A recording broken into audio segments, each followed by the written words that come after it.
This has happened on several occasions, usually at Oshkosh, but I will meet students that are going to a 4-year college that didn't know they could have become a pilot in a matter of 5.5 months. Right. And That's what I mean. Times are just now starting to change. People are starting to realize you don't have to go to a 4-year college because by then you're behind. Welcome to the Bravo Lima Podcast. Skies are clear, comms are open. This is episode 1. Welcome to the pilot episode.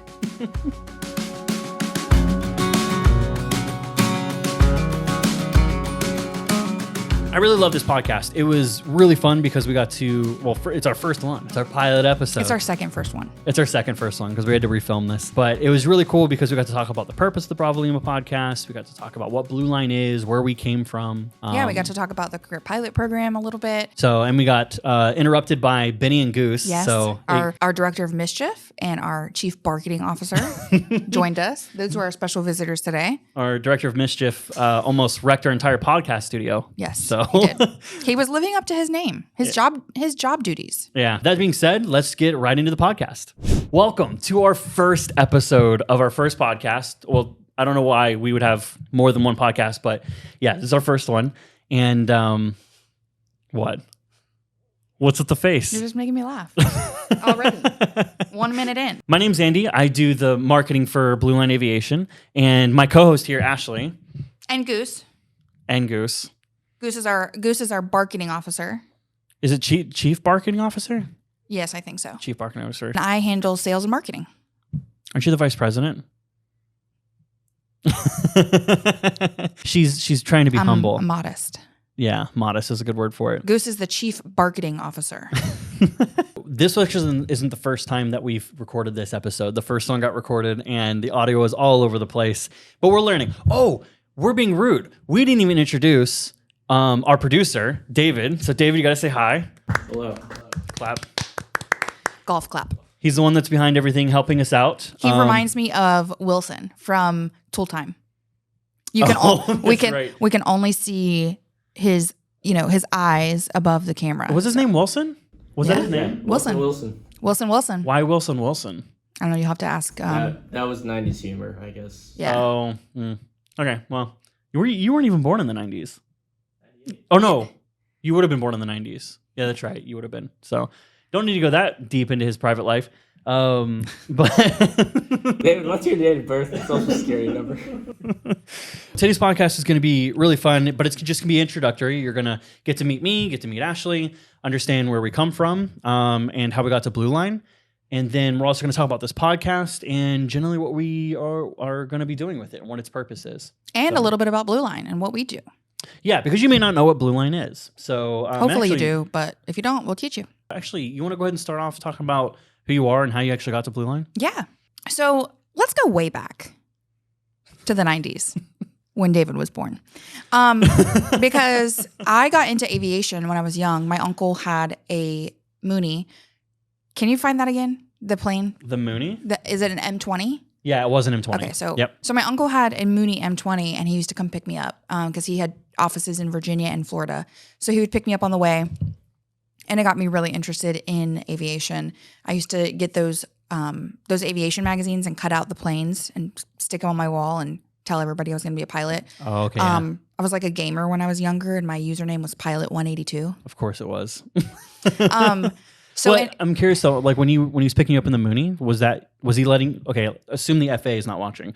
Was he letting you fly the plane and everything? I don't remember flying the plane. Really, I don't. And he wasn't a CFI, so okay. I definitely didn't log any time. If you're watching, no, I really didn't. But I just remember being like enthralled with everything he was doing and the communications and everything. I do remember one time he let me talk on the radio. He let me like check in with a center or something. Wow, I got lost for a second. I was thinking like the radio, like the welcome to WRAL. No, like you are a pilot, right? Yeah. Okay, so I do have my ratings. So no, like he let me check in with like one of the centers or something. So that was kind of cool. And then I bought Flight Simulator for like my Windows XP computer. Do you remember which version it was? Like Microsoft, or it was Flight Simulator 2000, I think. Was it when it's just a cockpit view? I think it was. Or no? No, there was it's the one before the most recent one that came out. Yeah. So I got that, and I would just, I thought I was so cool because I could fly like a 737. and I would do all the communications and everything, even though you don't have to do that. So yeah, I was kind of I was obsessed. But you mean then, the communications on the game itself? yeah, I would just like talk out loud. Oh, okay. Because Yeah. I was like, they actually have. I would talk to myself. They have like ATC. They do in now, it, but yeah. it's horrible. Yeah, exactly. Back then, you just used to like it would be like ground. Yeah. You know, and now I just used to do it all. So, anyways, and then like back in the 90s and like the 2000s, it really wasn't a thing for people to not go to college. It was like still in that. Everybody went to college or you went to the military. I went to college, obviously. It wasn't even a thought in my mind that I could go to flight school. So. Because what year would this have been? I graduated high school in 2011. So, I mean, even back then, even though that wasn't that long ago, even though it was. Obviously, times are much different now. We have like Blue Line, that we didn't have what we have now. So, so I went to school and got my degree and in hotel management and did that. And then eventually I moved to North Carolina to open a hotel in Chapel Hill. So I remember calling like a couple flight schools and I called Blue Line and I met with Adam, our president, name drop. Name drop.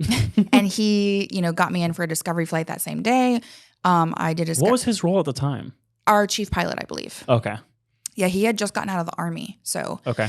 So he got me a discovery flight. I started, the next week.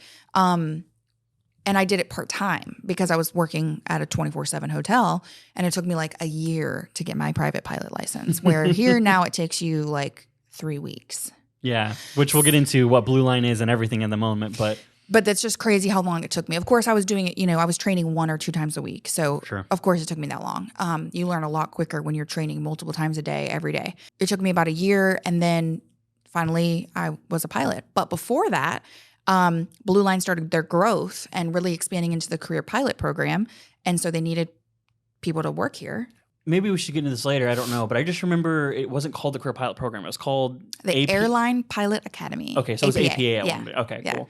Little fun fact for yeah alumni and students that are a part of the program Yeah, now. My husband went through the program when it was called APA. So. Oh, really? Mm-hmm. That's crazy. Yeah. Okay, cool. But then we realized, obviously, not everybody wants to go the airline. Some people want to go cargo. Some people want to go charter. So we changed it to career pilot program. Yeah, that makes sense. Anyways, I would say December of 2018, Blue Line started their growth, focusing on the career pilot program. They needed, people to advise the students before they got here and everything. And so I applied because, I was, like I said, I was working literally 24/7. Yeah. And for the hotel thing? For the hotel, yeah, managing that hotel. And I was like, why not? Because I'm, at that point I was like really into becoming a pilot, even more so than when I was a kid. Yeah. And I got the job. And so in January 2019, I started with Blue Line. And then I got my license in May 2019. So. Oh, weird. Yeah. You weren't too far behind when I ended up starting. Yes. Okay. Yes. I have memories of you coming in to tour. And that's right, because you were, okay, so you would have been a training advisor at that time. Yep. Okay. And so you weren't a manager at the time. Nope. I just started as a training advisor helping all of, students like you when you came in. Okay. Took you on tours, explained the program, answered questions, helped you find financing, stuff like that. Okay. Still now, as here. the vice president of for sales almost and marketing. 4 years. It's going to be 4 years next month. That's insane to me. Yeah, it was weird. My 2 year just passed, and I was like, what? Whoops. Congratulations. Thanks. It's crazy because I've seen, where we started. When I came on, we were literally just starting the career pilot program. We would have maybe 1 or 2 students per month doing the program. And, now I go downstairs and I have to reintroduce myself every day. So yeah, it's weird. I always mistake this place for being a startup and everything. So, which it's at this point, it's definitely not. Yeah. Because how many employees do we have at this point? I think 65. 65. So How'd you get here, Andy? She knows. She was watching me go through the program. A while ago, I used to live in Florida, and I was looking for a career.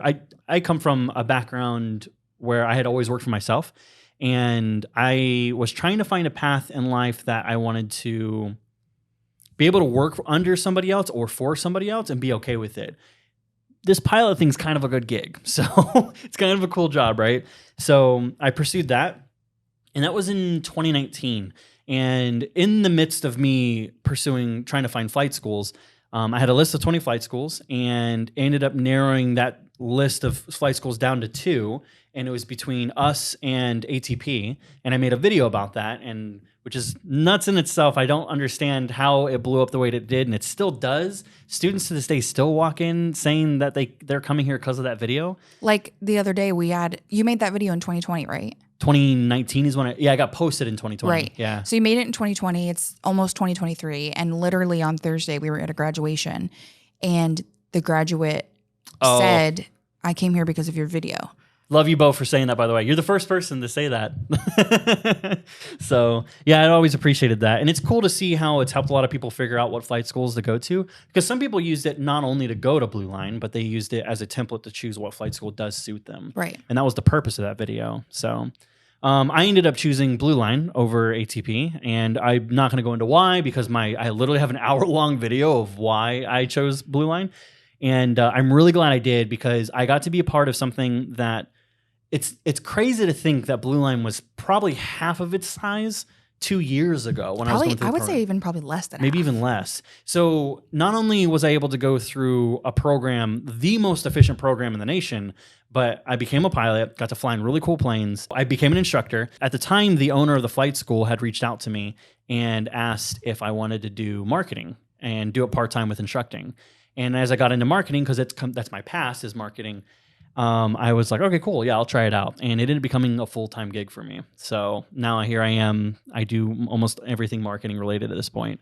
I think it's really cool too how you can, like for me, and we will get into this on another podcast, but for me, I don't have a medical anymore. So I get to combine my passion of aviation with helping students, follow their dreams. Yeah. And now you did the same thing, but you told me you really don't have that passion to go to the airlines, right? Yeah. So and a lot of people ask this, and I'm gonna have to make a video for myself on my own personal channel on this. It's not necessarily that that aviation isn't for me. I love aviation. I keep looking up planes to buy on a daily basis. And I intend to be a pilot, just more in the recreational sense. Right. Once again, I'll go in more depth of why I went this route in a previous or in a video on my personal channel. You mentioned going into aviation because it was something you were always interested in, but you were in the Air Force and you were always around planes, right? Yeah, I was in the Air Force. I was in for about 6 years, actually based out of Seymour Johnson. So I worked on air refuelers, which is essentially planes that refuel other planes in the sky. The air. Nice. Yeah. Keep that really simple. So yeah, I was around planes, but I never knew I was interested in being a pilot. I mean, I hung around these guys all the time. It just never dawned on me that it would ever be a future for me. Especially because everybody looks at becoming a pilot as a bridge too far for several reasons. It could be financial reasons because they're like, who has that kind of money to just put down? Financing. And then there's also the idea of that you have to have a 4-year degree to become a pilot, and that's not true. I look forward to future podcasts where we really deep dive those type of subjects. Yeah, for sure. So what I really like to get into is to dive into what this podcast is about. Do you know why we call it the Bravo Lima Podcast? Did I ever tell you? Yeah. Well, you didn't tell me, but I can take an educated guess. Oh, I told you on the first time we recorded this. Right. So I was just pretending like we didn't do that before. That's funny. My previous answer was that it's because that's our tail numbers all end in Bravo Lima. Yeah. Like that's blue, right. Because like Blue Line, Bravo Lima. Yeah. So if you ever, for us, all of our tail numbers, if you look at any of our planes, the way we signify who we are when we're flying around and talking to ATC or other pilots is we say our tail number, right? So let's say I'm in one of the planes is 413 Bravo Lima, right? So it's Bravo Lima. At the end of that number is the BL, which stands for Blue Line. Because and this is what you were questioning me on before, it's called the ICAO phonetic alphabet. And it is ICAO, which is essentially there's a way that we enunciate our letters. It's not being misunderstood what we're saying is what I should say. Because if I was just in the air saying 413 BL, it could be mistakenly EL or PL. Yeah. So there's all these different things that go on, and enunciating the letters makes sure that, it stays true. That's why if you're ever hanging around pilots, that's why we now say our entire alphabet, and we'll say the full word. Alpha, Bravo, Charlie, Delta, Echo, the whole thing. Random sidebar. Have you ever flown through the Atlanta Hartsfield-Jackson International Airport? Have I, like in our plane or commercially? No, like just commercially. No. You've never flown through ATL?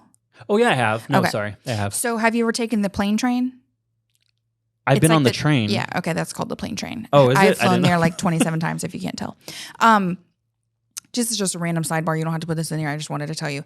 So you know how the phonetic alphabet is Alpha, Bravo, Charlie, Delta? Mhm. Okay. When you're on the plane train, so they go through the stops and they go, we're arriving at A as an Alpha. Gate A as an Alpha. Okay. B as in Bravo. Well, Delta, their main hub is in Atlanta. Yeah. So I always found it interesting when you go through the D gate, they don't say Delta, they say David. They say D as in David. And I finally realized it's because they can't say D as in Delta because that would confuse people who don't understand the phonetic alphabet. Oh. Because then they think, oh, I'm flying Delta. I have to get off on this terminal. What should have happened is Delta should have bought the Delta terminal. True. And then been all good. I mean, that's true, but that's crazy to think about. Yeah, that but- would have bothered me. so I used to, for my Nothing previous against job. your name. Yeah. But it did bother me because but for my previous job, when I was traveling, I flew all the time. So I would always fly through Atlanta and I was still obviously into becoming a pilot and it would really bother me. I'd be like, why are they not saying Delta? Would they say, but when they go through the other gates, They say the right letters. will they say Alpha, Bravo? Yes, okay, they say okay. A as in Alpha, B as in Bravo, C as in Charlie, D as in David, David. E as in Echo, F as in, I don't know what they say at F actually. Foxtrot. No, they do. I know, but I don't know if they say that. It's neither here nor there. They don't say Delta. Anyways, that was a random sidebar I thought would be interesting about the phonetic alphabet. I mean, yeah, I thought it was interesting. Yeah, I actually did ask the president of the Atlanta Hartsfield-Jackson International Airport, and they did say it was named after David, our producer. You have been to the airport way too much. I know. I used to be able to recite the plane train verbiage. Thank you for boarding the plane train. So another element to why we call it the Bravo Lima podcast is because our tail number is known in other airspaces. So because our planes oversaturate this airspace, everywhere we go, we always say our tail number and it ends in Bravo Lima. So when we enter Raleigh or Greensboro and we say 413 Bravo Lima, they have a pretty good indication of who it is that they're dealing with. So Is 413 your favorite plane? No, 113 is, which is funny. We only had, at the time when I was going through, there was another plane that didn't have Bravo 113 Lima. and 401. That was Bravo Lima. Yeah, that was Bravo Lima. Yeah. 113 was my favorite. 113 November Golf, which we sold, which is unfortunate. The purpose of the podcast. Yes. It'd be interesting to get your perspective on this because we didn't even talk about this on the first time we filmed this. So the purpose of this podcast is because we kept running into situations where creating content on specific subjects is difficult because it would just be so long and drawn out. And the format of the videos that we do, either, the vertical TikTok videos or the long form that is on YouTube, it just doesn't suit it well enough. So having thorough discussions here really helps out with that. So I think it'll help explain, frequently asked questions or different subjects that people are really curious about. Yeah. In a better format, like you just said. And I think one thing that's been really growing for Blue Line is its culture. So this is a huge thing. So when you have we should actually talk about what Blue Line is. So Blue Line is a flight school. We're based out of Johnson Regional Airport out of Smithfield, North Carolina. I always forget we're in Smithfield. I know, me too. It doesn't seem right.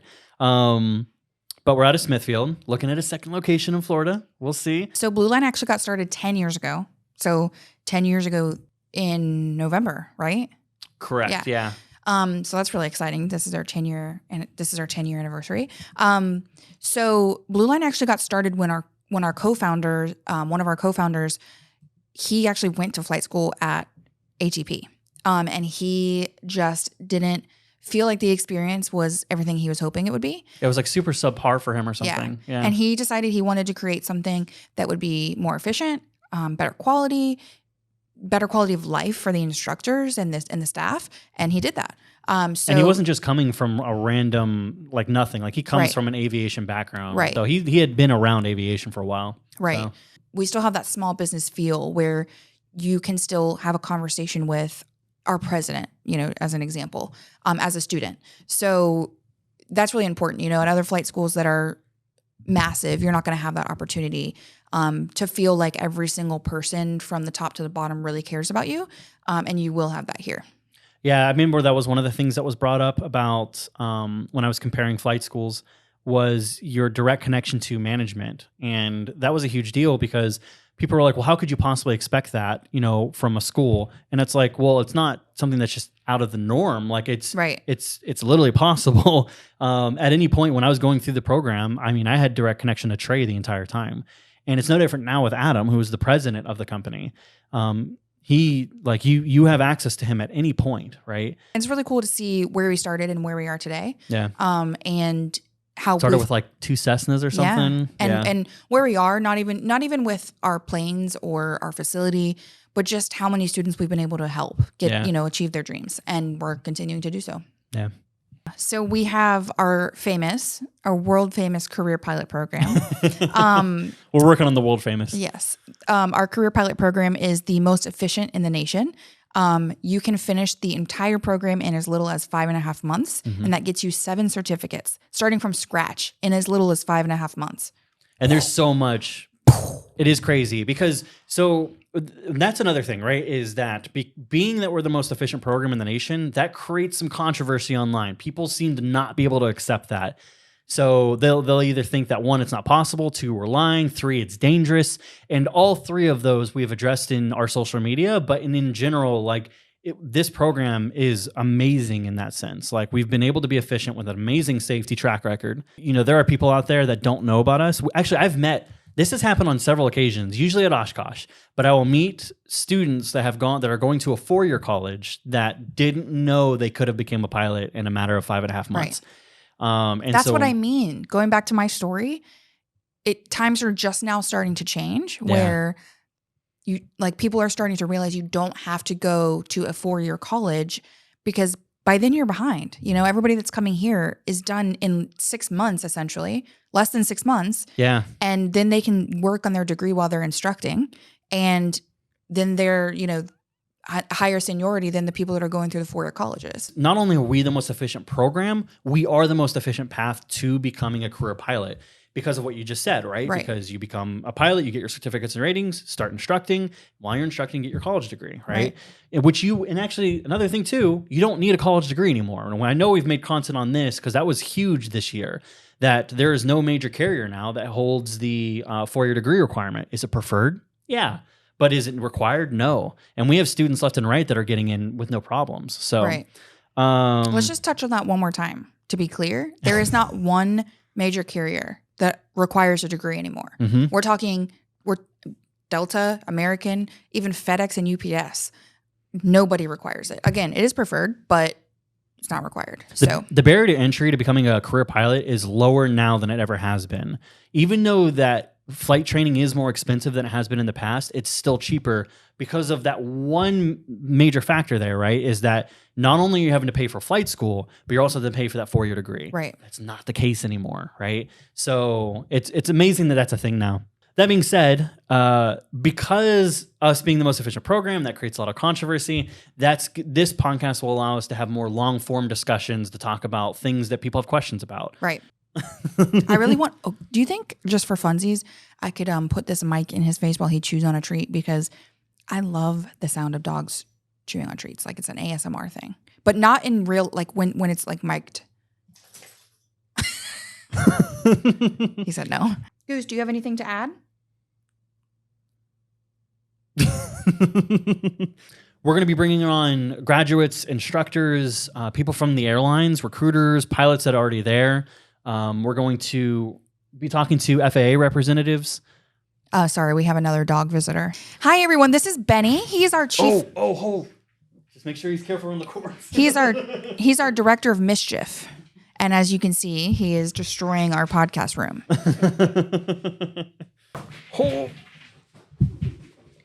Hi. Benny is just destruction. Okay, so Goose, you've already been introduced to. Benny, the one she's trying to get attention. What is Benny's title? Director of mischief. Director of mischief. As you can see. Because he is wild. And he almost wrecked our entire podcast studio. So after our brief, our temporary guest, Benny. Welcome back from our brief intermission. So the type of people we're going to be bringing on to this podcast is going to be instructors, graduates, people from the airlines. So it's going to be really fun talking to a bunch of people. Even the FAA, there's a subject that I want to make a video on, even on my personal channel, about left final, which if you're a pilot It is such a controversial subject, and it's actually a really interesting subject. But those are things that we would love to discuss on here with official FAA representatives. So I look forward to having discussions like that, especially if things get maybe a little heated. So we're going to bring on our program manager. Am I missing anybody? Probably our co-founders. Yeah, that's right. We will bring on probably sponsors that we have, like our partners. Blue Line has sister companies. Low and Slow Smokehouse. Low and Slow. The Southern's getting to me. Low and Slow Smokehouse. But so like Low and Slow Smokehouse, who is on the 3rd floor. So there's a barbecue restaurant on the top of our flight school. And that's another thing about Blue Line too, by the way, that we forgot to mention, is that we have this amazing 50,000 square facility. We have in-house maintenance in our hangars. Yeah, so I don't think you're forgetting anybody. Our co-founders, our partners from our sister companies, probably, and influencers. Influencers. Le Captain Morgan. Can't Yes. look forward to getting her on here. But she is an influencer, but she's also a graduate. Oh, that's right. She's a graduate of ours. So And then, of course, as you already saw, we had our first guest today, Goose and Benny. Goose and Benny. So why wouldn't you want to come to Blue Line? You have dogs, you have barbecue, you have really great culture. I mean, that's all I need. Let's think about this. So dogs, barbecue, 50,000 square foot facility, modern airplanes, a real sim, a sim of an actual plane. Yes, it actually costs more than an airplane. Does it really? Yes, because it's the fuselage of a Diamond 40 that can be converted into a Diamond 42 for multi-training as well. But the computers in it are so expensive because it's panoramic that it costs more than an actual Diamond 40 airplane. Well, now you know. Fun fact. I'm just full of all the fun facts today. As long as there's no criminals watching this podcast, please don't steal our podcast or steal our podcast or a podcast or a podcast. Don't steal our sim. Have fun stealing that thing though. Yeah, not possible. Okay, cool. So I think we should take advantage of this moment and go ahead and answer questions from our followers. You down? Okay. And yeah, before that, I want to mention that today's episode is sponsored by Low and Slow Smokehouse, the finest barbecue in the Triangle area. So I have to admit, this feels cool. Okay, this is our first podcast, and I tried to make this as professional as possible, right? And it's so cool that we have sponsors. A sponsor. Low and Slow Smokehouse are like Andy mentioned, it's on the rooftop of our building, and we have an amazing rooftop view. I think what's crazy? So, okay, there's a lot of good points about Low and Slow because there's the idea of the barbecue's amazing and the view's amazing, but connected to the fact that the barbecue's amazing has a lot to do with Daniel.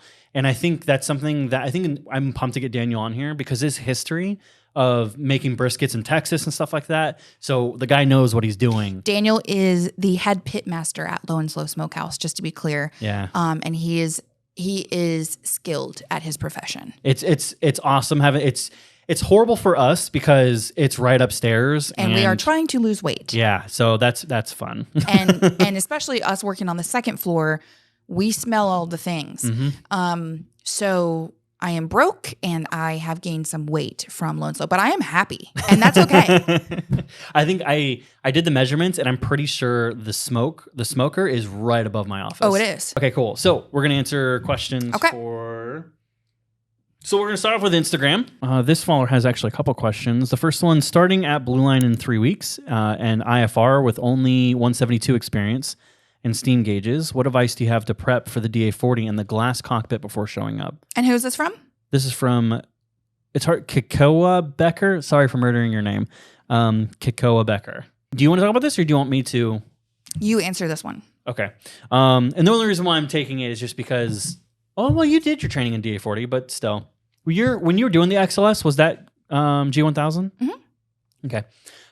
So first to explain really simply and briefly the difference between glass cockpit and steam gauges, which is what this follower is asking, is a steam gauge is whenever you go into the older planes and there's a bunch of dials and gauges all over the dash, that's their instrumentation. Modern aircraft have what we call a glass cockpit, and the plane's not made of glass. It's just that there's two digital displays, and it's all consolidated into that digital display. So it's just more efficiently, displayed for instrumentation. Say display again. Display. I don't know how many times I said display. You actually don't need to worry too much about the transition because he's already an up-and-coming student that's about to join our program. We have people come into our program all the time that already have their private rating. But believe me, if you know your instrumentation and what they're indicating, you're fine. You'll be able to quickly adapt to the G1000 system. Next question. Is it hard to go to, this is from Cole Morgan, is it hard to go to an accelerated flight school and then do an online college degree? So I think that can be answered in two ways. Answer about doing college during the program and what you afterwards, probably. Yeah, I don't think it's difficult to do your accelerated program and then do the degree. What I do think is difficult is to do it at the same time.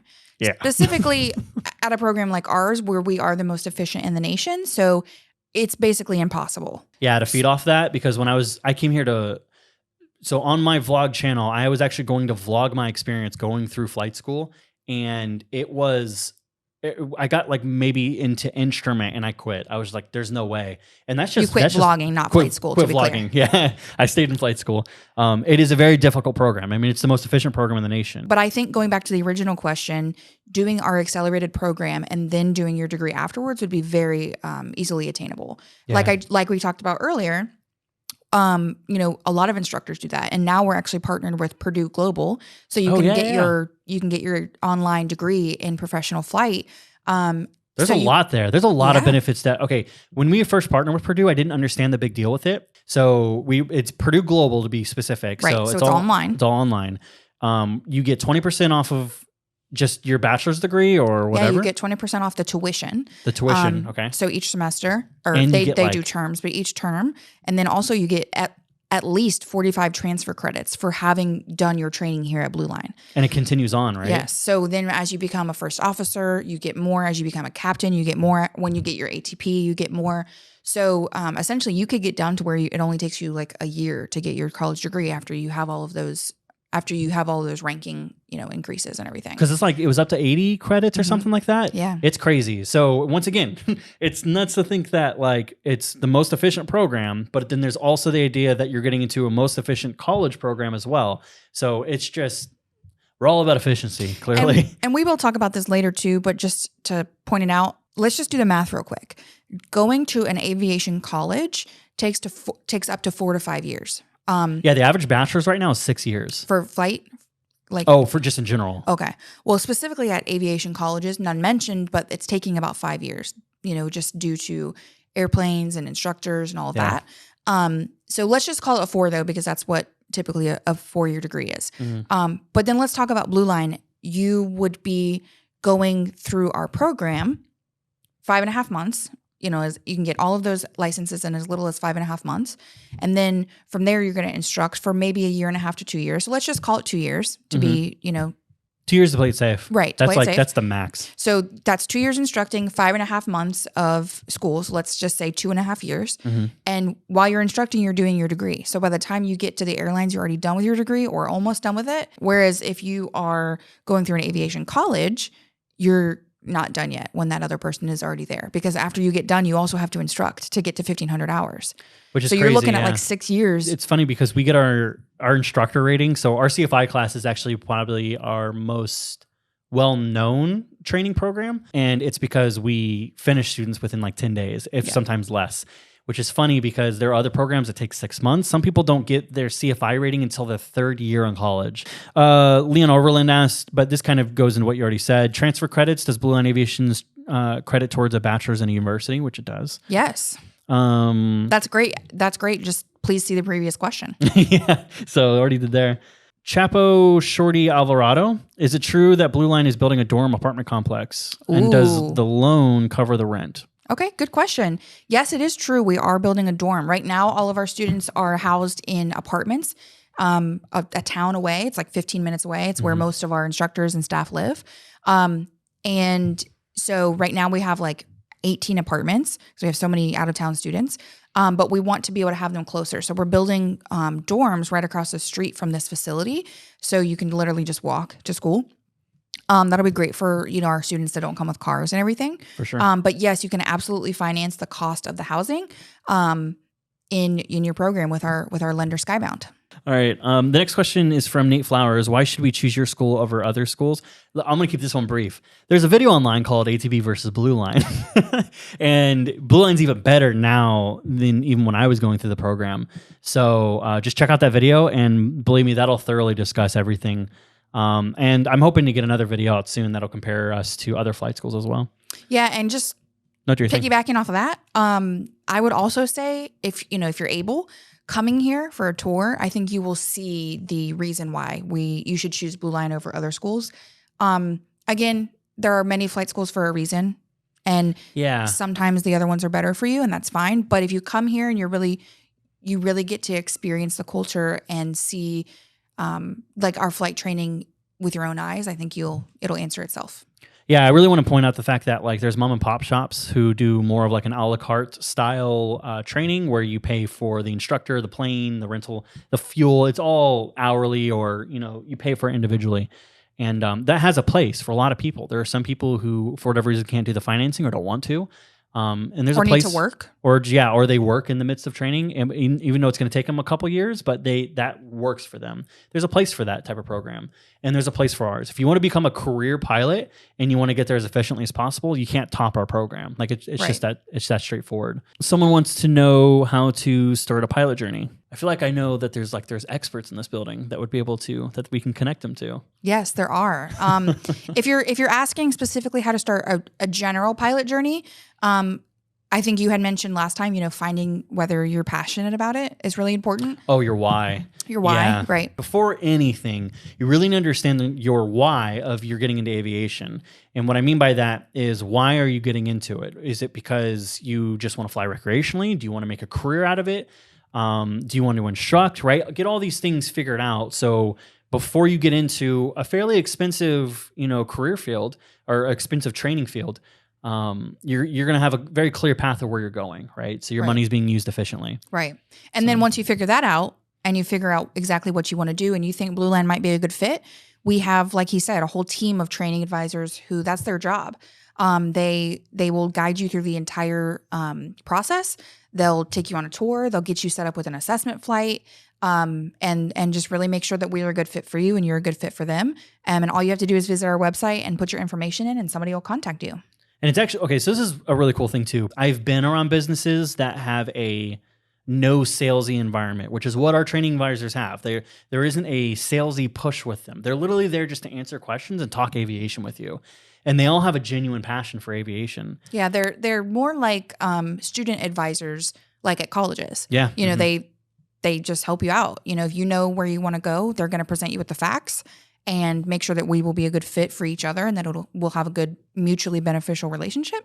And typically, what I've always found interesting about that was when you're in a non-sales environment, my experience with previous businesses that I've dealt with is that people in a non-sales environment typically don't care. Like there's this lack of care there, right? There's no incentive or anything. But what's cool about this is the environment we're in. You're in a very niche industry with a very passionate group of people. Right. So it works out that they're not going to try to sell you on the program, and nor are they going to not care and just push you to the side. Looking on YouTube, what can we expect from the first couple of weeks being at Blue Line Aviation? I got this. Great question. I got this. So I went through the program. Who's that question from? This question's from Intrigue Learner. Okay. I don't think that's your real name. That's an intriguing question, Intrigue Learner. It's like consuming information in the sense of like a fire hose is being sprayed into your face. What's the proper phrase that people use for that? I feel like I said drinking that weird. out of a fire hose. Drinking out of a fire hose. I did think you said it weird. It's like learning information with a fire hose spraying up your nose. Oh, I knew that sounded ridiculous. I'm leaving that in there. Okay. It is though. It is. It's like drinking from a fire hose. And there are things you can do to prepare. And this is why we always push students before they come on is get all your writtens done. And I always add an additional thing there to read the PHAC cover to cover, which is the Pilot's Handbook of Aeronautical Knowledge. Listen to your instructor, listen to the staff. If you just do that, you will be fine. You will get through the program. In addition, use your resources, because you have your instructor, but you also have the entire Blue Line staff rooting you on or rooting for you. And the instructors that are walking in the halls, I mean, we have like 40 instructors now. There's always going to be an instructor walking by.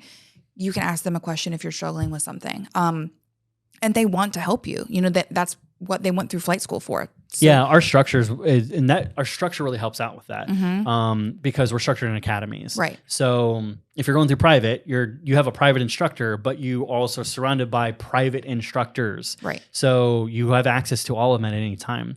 And even if you're getting a little ahead of the game, which happens in our program, some people can get a little bit of ahead, right, and be looking at instrument. You can go start talking to instrument instructors.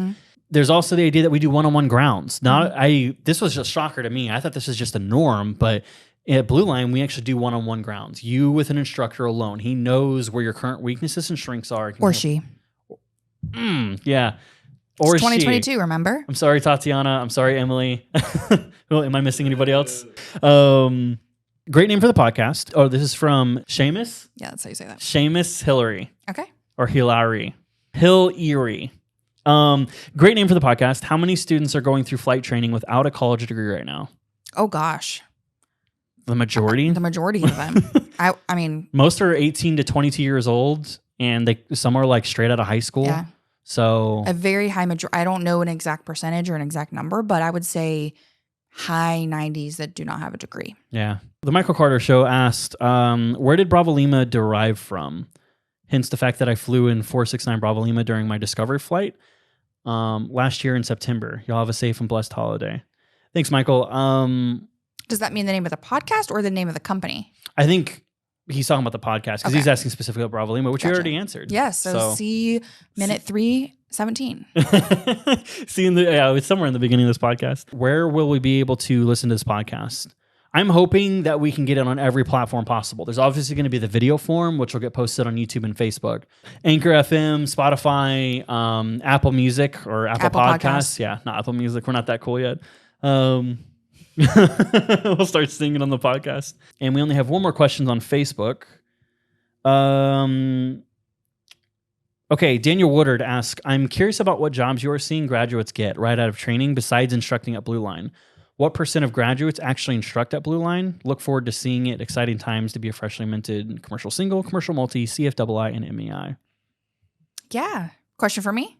Yeah, I'll throw that towards you. Yeah, sure. Okay. Yeah, he's actually a student here right now. So, but his name's not actually Daniel. It's right? Cole. It's Cole. Yeah. So, you thanks, lied. Cole. You lied, Daniel. Yeah, I mean, I would say just going back to the other question where we said a very high majority of students when they graduate are instructing.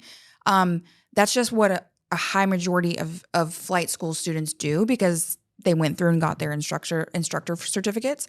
But we have, Morgan's a great example. She's flying like pipeline surveillance in Texas. Some people just don't like instructing. Like it's not their passion. Yeah, exactly. And that's fine. She has her instructor certificates if she ever wants to fall back on that. But we have some people who have gone straight to like cargo. We have some people who went to, there are some airlines, like very small, like less than regionals that offer jobs like for commercial pilots. 135? Right. Yeah. As like SIC positions and everything. But again, a very high majority are instructing. And then the percentage of students that are instructing at Blue Line, I would say probably about 60% of our graduates right now. We only hire the best of the best. So we tell everybody when they come in to treat every day as if it's a job interview, show up on time, be prepared, all of that. But some people choose to go home. A lot of our students aren't from here. So some of them want to go back home. They have families and spouses and they just want to be back home.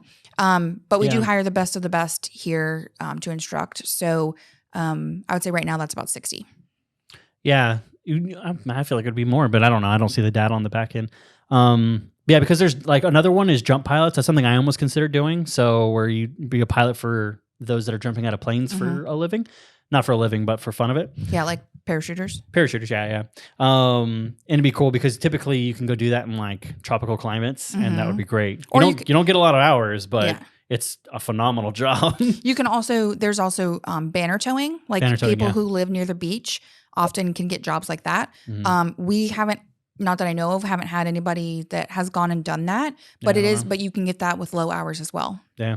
So then answer all of the questions that we had from... Say that again. Okay, we're going to say it again. So that answer, what did you say? I don't know what I said. So that answers all the questions from all the followers that submitted their questions on our social media. This is about the point that we wrap it up, that we're going to say goodbye on our first podcast, our pilot episode. episode. So funny. Well, you want to say goodbye? Bye, everyone. Thanks for joining us for our pilot episode. I'm a little sad I'll never be able to say that again. You can say it as much as you want. Okay, every episode will be our pilot episode. Every episode. And Goose says goodbye too. Almost. Bye. Almost. Just pulling his head in. Okay. Well, that being said, guys, my name's Andy. Guys are clear. Comms are closed. We'll see you next time. We'll see you next time. I didn't know what to say. Goodbye.